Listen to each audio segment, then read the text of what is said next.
Bismillahirrahmanirrahim. Assalamualaikum warahmatullahi wabarakatuh. Alhamdulillah, hamdan wa syukranillah.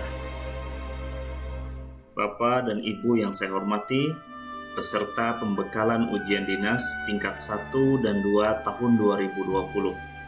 Perkenalkan, kami dari tim pembekalan ujian dinas Badan Kepegawaian Daerah Provinsi Kalimantan Tengah ingin berbagi hal-hal tentang persiapan ujian dinas. Dalam hal ini adalah kisi-kisi soal yang mudah-mudahan bisa membantu Bapak Ibu semua untuk merenungkan, untuk mengarahkan pemikiran kira-kira soal apa nanti yang akan keluar. Paling tidak dengan kisi-kisi ini Bapak Ibu bisa membayangkan atau mungkin mendapatkan soal yang mendekati dengan kisi-kisi yang kami sampaikan. Mudah-mudahan itu semua bermanfaat bagi Bapak Ibu ketika Bapak Ibu menghadapi ujian dinas. Baik, Bapak Ibu semua, kita mulai. Apa tagline kita? Tagline kita adalah kami, peserta ujian dinas ASN Kalimantan Tengah, siap bertanding dengan diri kami bahwa kami siap lulus dengan objektif dan nilai terbaik. Oke, Bapak Ibu semua, silakan memberikan aplaus buat diri masing-masing. Bapak dan Ibu yang saya hormati, ada 5 hal yang akan diuji dalam ujian dinas nanti. Yang pertama adalah wawasan kebangsaan. Yang kedua, manajemen kepegawaian. Yang ketiga, tata naskah dinas. Yang keempat, wawasan daerah. Yang kelima, konsep pelayanan prima. Baik, Bapak Ibu, sudah siap untuk menghadapi ujian dinas tersebut? Kita harus tahu dulu dari mana sumber soalnya. Baik, sumber soal ada, sebagaimana saya sebutkan sebelumnya tadi, ada 5 soal, yaitu wawasan kebangsaan, manajemen kepegawaian, tata naskah dinas, wawasan daerah, dan konsep pelayanan prima. Berikut adalah sumber-sumber bacaan yang menjadi sumber soal bagi Bapak Ibu untuk Bapak Ibu pelajari. Silahkan dibaca pada slide ini. Saya coba mempertegas wawasan kebangsaan. Yang pertama, silahkan Bapak Ibu membaca Undang-Undang 1945. Kemudian Bapak Ibu silahkan membaca tentang pengamalan Pancasila, khususnya butir-butir Pancasila. Berikutnya yang kedua, manajemen kepegawaian. Silahkan Bapak Ibu baca 3 sumber berikut ini. Yang pertama adalah Peraturan Pemerintah Nomor 53 Tahun 2010 tentang Disiplin Pegawai Negeri Sipil. Yang kedua, Undang-Undang Nomor 5 Tahun 2014 tentang Aparatur Sipil Negara. Yang ketiga adalah Peraturan Pemerintah Nomor 11 Tahun 2017 tentang Manajemen Pegawai Negeri Sipil. Berikutnya, yang ketiga, tata naskah dinas. Bapak Ibu bisa membaca pada Permendagri 54 Tahun 2009 tentang tata naskah dinas di lingkungan pemerintah daerah. Yang keempat, untuk wawasan daerah. Ada 4 hal yang kami coba untuk memasukkannya sebagai bagian dari soal-soal. Dan Bapak Ibu, silahkan nanti membaca pada beberapa item ini. Yang pertama adalah berita daerah. Yang berikutnya penting juga untuk mempelajari moto dari masing-masing kabupaten. Kemudian konsep hidup atau budaya di Kalimantan Tengah. Serta yang berikutnya adalah yang terpenting juga Undang-Undang Nomor 23 Tahun 2014 tentang Pemerintahan Daerah. Berikutnya yang kelima adalah konsep pelayanan prima. Silakan Bapak Ibu mempelajari Undang-Undang Nomor 25 Tahun 2009 tentang pelayanan publik. Baik, Bapak Ibu, kita saat ini akan mencoba kisi-kisi soal. Mudah-mudahan kisi-kisi ini bisa membantu Bapak Ibu nantinya ketika menghadapi ujian dinas. Yang pertama adalah wawasan kebangsaan. Ini yang harus dibaca, kami ulangi kembali. Silakan Bapak Ibu mencermati dan merenungkannya. Baik, kita mulai. Di dalam wawasan kebangsaan, penting Bapak Ibu untuk melihat dan mencermati tentang butir-butir Pancasila. Ada 45 butir Pancasila, di mana masing-masing terbagi di dalam 5 sila. Silahkan nantinya Bapak Ibu untuk mencermati masing-masing butir tersebut. Berikut penjelasan tentang butir-butir tersebut. Butir pada sila pertama ada 7 butir. Silakan Bapak Ibu mencermatinya. Pada sila kedua ada 10 butir. Silakan Bapak Ibu mencermati dan merenungkan, karena tentunya soalnya tidak jauh dari butir-butir tersebut. Sila ketiga ada 7 butir. Silakan Bapak Ibu mencermati masing-masing butir tersebut. Berikutnya adalah sila keempat, ada 10 butir. Silakan Bapak Ibu mencermati, merenungkannya, dan melihat butir demi butir ini. Dan terakhir sila kelima ada 11 butir. Ada 11 butir dan total semuanya adalah 45 butir dari 5 sila tersebut. Baik, Bapak dan Ibu semua, kita akan melihat kisi atau contoh soal wawasan kebangsaan. Yang pertama, salah satu isi pembukaan Undang-Undang Dasar Negara Republik Indonesia tahun 1945 sebagai berikut. Atas berkat rahmat Allah yang Maha Kuasa dan dengan didorongkan oleh keinginan luhur supaya berkehidupan kebangsaan yang bebas, maka rakyat Indonesia menyatakan dengan ini kemerdekaannya. Itu terdapat dalam alinea keberapa? Baik, Bapak Ibu, ini dia jawabannya. Alinea ketiga.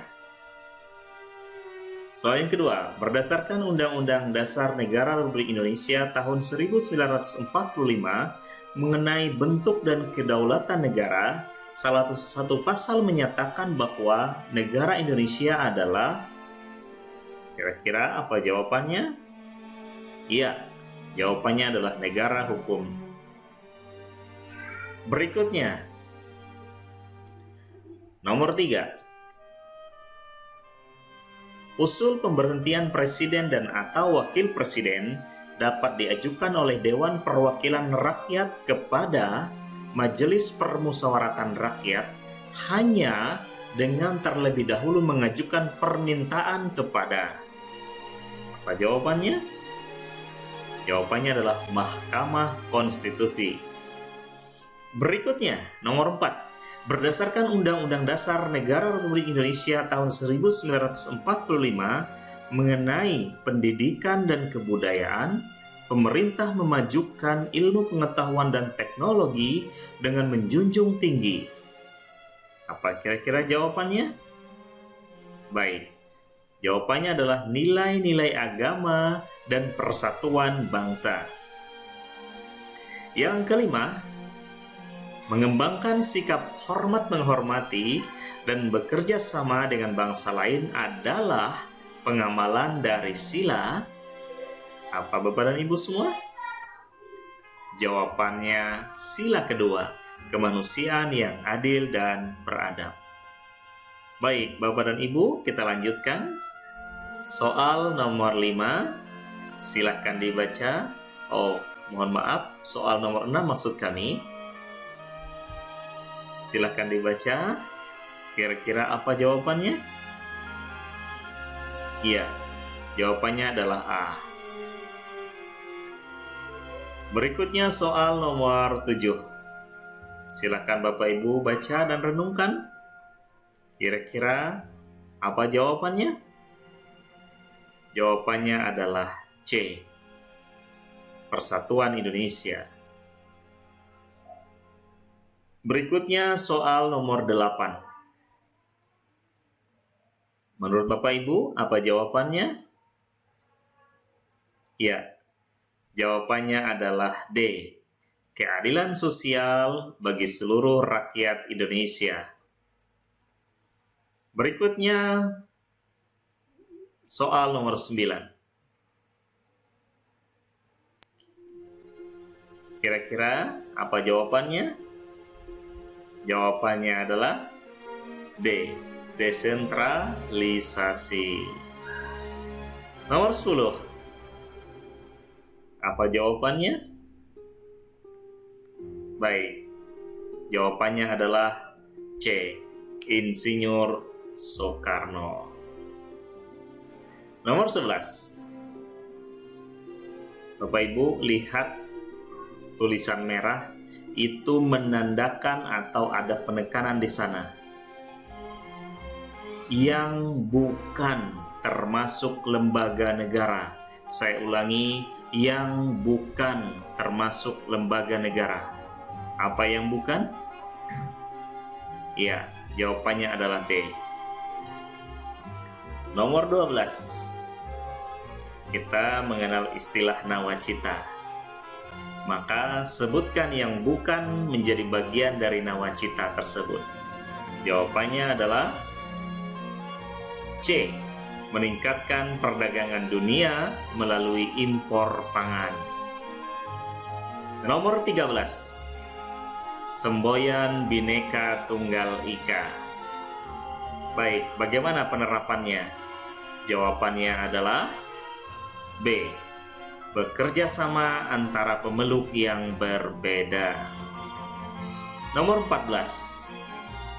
Apa sebetulnya yang menjadi dasar nilai-nilai dasar wawasan kebangsaan? Kecuali. Apa jawabannya?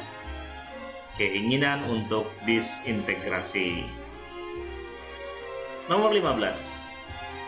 Urusan pemerintah yang absolut. Apa itu Bapak Ibu? Jawabannya adalah A.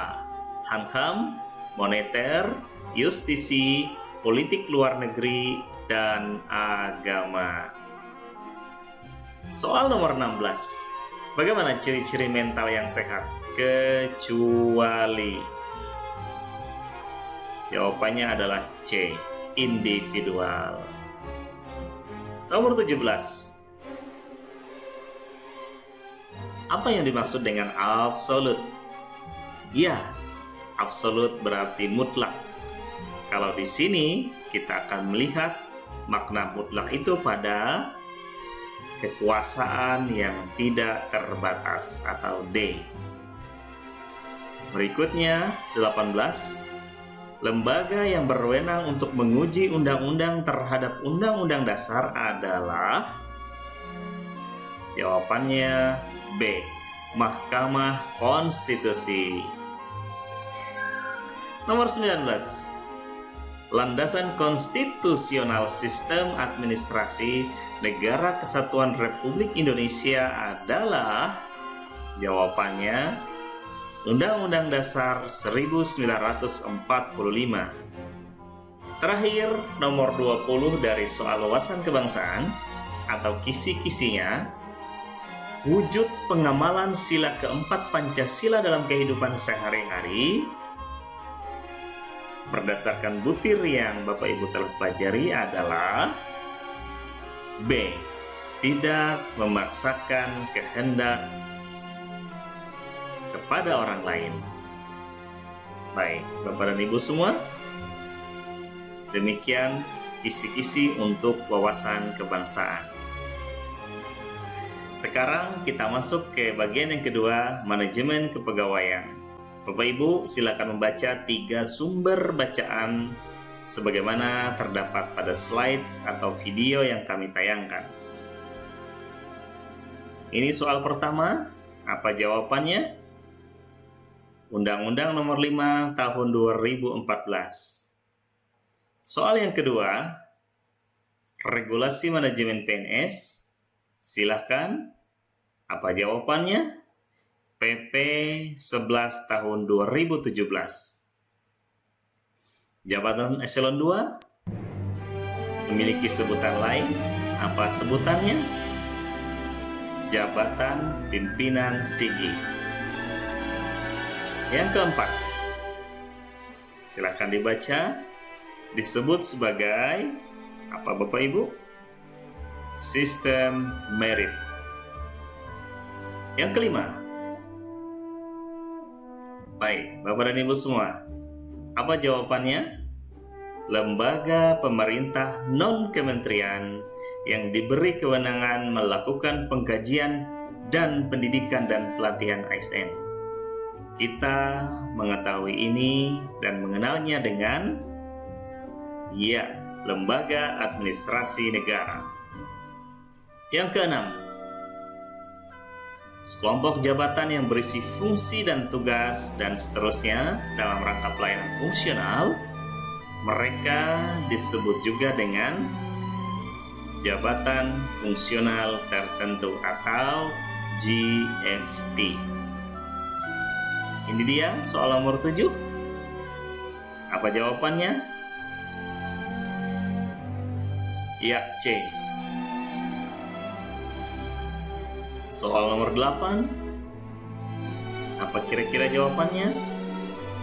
C. Soal nomor 9, apa kira-kira jawabannya?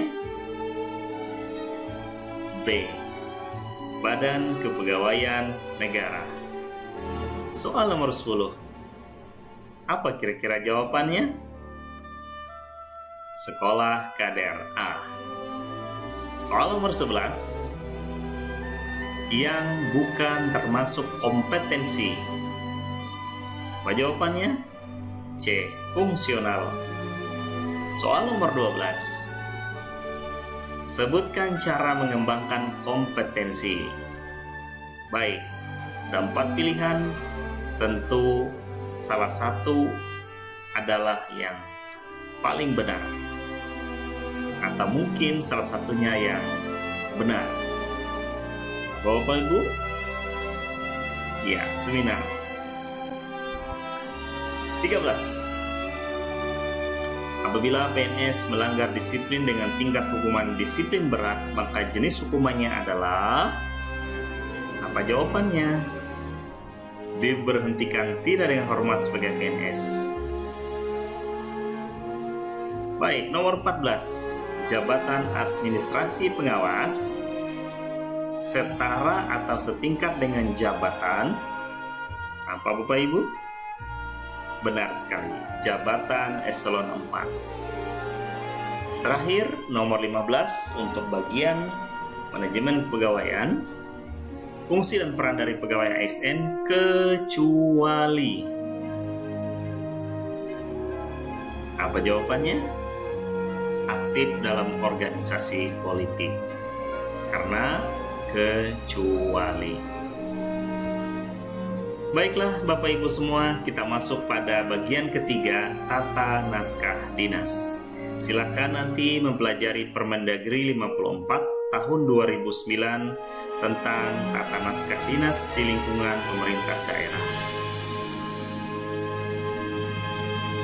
Nomor 1 disebut sebagai surat edaran.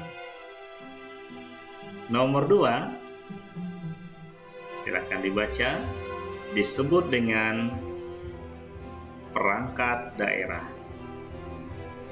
Nomor 3 terdiri atas 4 produk kecuali. Iya, instruksi bupati atau wali kota. Nomor 4 pelaksana tugas yang disingkat PLT.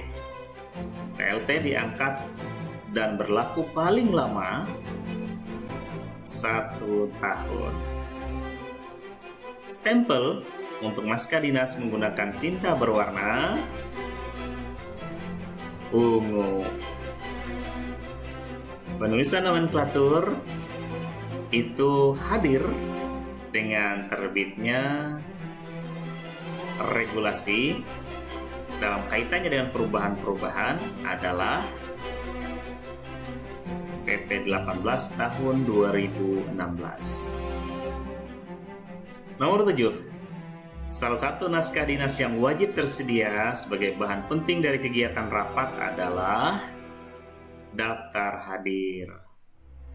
Nomor 8. Ukuran kertas untuk pidato adalah A5. Nomor 9. Dalam Permendagri 54 tahun 2009 dan seterusnya tentang tata naskah dinas, ukuran huruf yang digunakan adalah D. Arial dan ukuran font 12.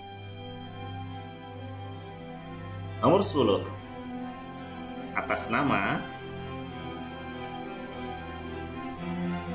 merupakan jenis pelimpahan wewenang dalam hubungan internal antara atasan kepada bawahan. Apa jawaban kita? Setingkat di bawahnya. Nomor 11. Apabila surat bersifat segera, artinya surat harus dibalas kapan? Apa jawabannya? Dengan batas waktu 2 kali 24 jam setelah surat diterima. Nomor 12. Surat bersifat penting. Kapan maksimal dibalas? Batasnya adalah 3 kali 24 jam setelah surat diterima. Nomor 13. Bentuk dan susunan naskah dinas surat di lingkungan pemerintah daerah adalah nota pengajuan konsep naskah dinas.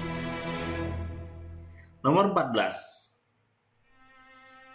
Karena pejabat definitif belum dilantik, maka pejabat sementara disebut dengan PLT. Terakhir, nomor 15, penulisan nama kepala daerah pada naskah dinas yang tidak menggunakan gelar adalah peraturan kepala daerah. Demikian soal untuk tata naskah dinas dalam konteks kisi-kisi soal. Berikutnya kita masuk bagian yang keempat, wawasan daerah. Berikut adalah kisi-kisi soal.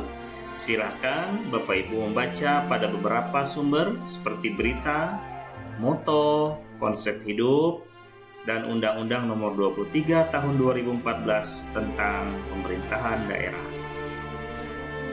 Soal yang pertama, Festival Budaya Isen Mulang pada tahun 2019 adalah untuk memperingati Dirgahayu Kalteng ke-62. Soal yang kedua, menanam padi dalam tradisi masyarakat Dayak dikenal dengan istilah manugal. Yang ketiga, manyipet. Dalam rangka apakah kegiatan ini? Jawabannya berburu dan menjaga keamanan diri. Nomor 4. Sungai-sungai besar yang ada di Kalimantan Tengah kecuali D. Sungai atau Sei Kahang, Belum atau Belum Bahadat adalah bermakna sopan santun dalam hubungan atau kehidupan bersama. Menyelamat petak danum bermakna B. Pemanfaatan dan pengelolaan sumber daya alam yang arif terhadap lingkungan. Nomor 7. Apa jawabannya? Kita kenal dengan Huma Betang. Isen Mulang, moto tersebut memiliki makna semangat pantang mundur. Kalteng Berkah adalah akronim dari bermartabat, elok, religius, kuat, amanah, dan harmonis atau D. 10. Habangkalan Penyang Karuhei Tatau adalah salah satu moto pemerintah kabupaten di Provinsi Kalimantan Tengah. Di manakah itu? Kabupaten Gunung Mas atau D. Nomor 11, urusan pemerintahan wajib yang berkaitan dengan pelayanan dasar Apa jawaban kita? Adalah sosial. Nomor 12, non pelayanan dasar. Apa jawaban kita? Pertanahan. Visi dan misi kepala daerah terpilih ditetapkan melalui, ini soal nomor 13. Jawabannya adalah peraturan daerah. Nomor 14. Apa jawaban kita? Ya, B. Rencana pembangunan jangka menengah daerah. Terakhir, nomor 15. Dokumen perencanaan yang menjadi pedoman dalam penyusunan rencana strategis perangkat daerah atau Renstra perangkat daerah, rencana kerja pemerintah daerah atau RKPD, dan penyusunan RAPBD adalah terdapat dalam dokumen apakah itu? Jawabannya adalah RPJMD. Demikian soal untuk bagian yang keempat. Kita masuk pada bagian yang kelima atau bagian terakhir. Silahkan membaca Undang-Undang Nomor 25 Tahun 2009 tentang Pelayanan Publik. Berikut kisi-kisi soalnya. Yang pertama, regulasi yang mengaturnya terdapat dalam C. Yang kedua, Undang-Undang Nomor 5 tentang ASN memiliki fungsi, salah satunya adalah C. Pelayanan publik masuk dalam kategori hak. A. Hak dasar warga negara. Yang keempat, bentuk pelayanan publik meliputi B. Barang, jasa, dan administratif. Yang kelima, kewajiban pokok penyelenggara pelayanan publik adalah, apa jawaban kita? Semua jawaban benar. Yang keenam, lembaga negara yang memiliki kewenangan atau mempunyai kewenangan mengawasi penyelenggaraan pelayanan publik adalah Ombudsman. Yang ketujuh, tolak ukur yang dipergunakan sebagai pedoman penyelenggaraan pelayanan dan acuan penilaian kualitas pelayanan dan seterusnya disebut dengan standar pelayanan. Yang kedelapan, dalam pelayanan publik masyarakat berhak. Apa jawaban kita? Semua jawaban benar. Nomor 9. Apa jawaban kita? Pelaksana pelayanan publik. Nomor 10. Kecuali bersikap iba. Nomor 11. Apa perilaku positif ASN dalam fungsinya sebagai pelayan masyarakat? Jawabannya adalah ramah dalam melayani masyarakat. Nomor 12. Perilaku yang positif dalam bekerja, contohnya adalah menerima pekerjaan yang dikategorikan baru untuk dikerjakan. Nomor 13. Apa perilaku negatif ASN yang tidak boleh dimiliki oleh seorang ASN? Iya, melayani masyarakat yang memberi uang. Nomor 14. 8 konsep diri ASN. Sebutkan yang bukan konsep diri. Iya, jawabannya adalah D. Bekerja atas perintah. Terakhir, isi soal yang terakhir atau nomor 15, yang bukan dikategorikan sikap profesional adalah D. Memberikan pendapat kepada pimpinan setiap waktu. Demikian soal atau kisi soal poin kelima di dalam soal konsep pelayanan prima. Baik, Bapak dan Ibu semua, mudah-mudahan apa yang kami sampaikan ini bermanfaat. Ini hanyalah kisi-kisi soal. Tentu Bapak Ibu semuanya yang harus memutuskan untuk belajar dengan baik. Mudah-mudahan dengan belajar yang baik, Bapak Ibu akan menemukan dan dapat merenungkan pada saat menjawab soal-soal dalam ujian dinas nanti, Bapak Ibu dapat menjawab dengan baik dan benar. Kesimpulannya, Bapak Ibu semua, silahkan pelajari kembali sumber-sumber soal dan bacaan-bacaan pada slide ini atau pada video ini.